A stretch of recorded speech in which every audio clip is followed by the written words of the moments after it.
First of all, I mean, DEI stands for diversity, equity, inclusion, right?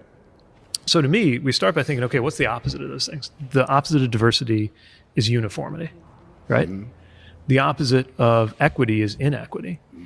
And the opposite of inclusion is exclusion. And I don't know a lot of people who think we'd be better off if our lives had more uniformity, inequity, and exclusion, right?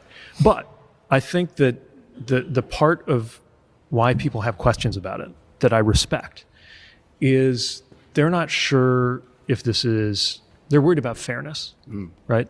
So to me, when you talk about some of these policies, the idea is to make sure everybody gets a seat at the table.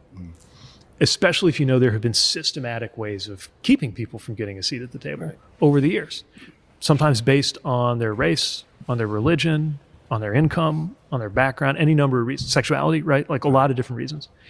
And it's about making sure that what we do going forward is fair.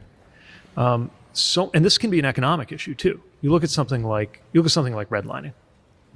A lot of homeowners, families, would-be homeowners, especially black families, couldn't get homes in certain neighborhoods where the property value started to go up. So even if that happened to a family, I don't know, 50 years ago, their kids are living with the consequences of that now because their family has less wealth because they were kept out of a neighborhood where property values were growing, right?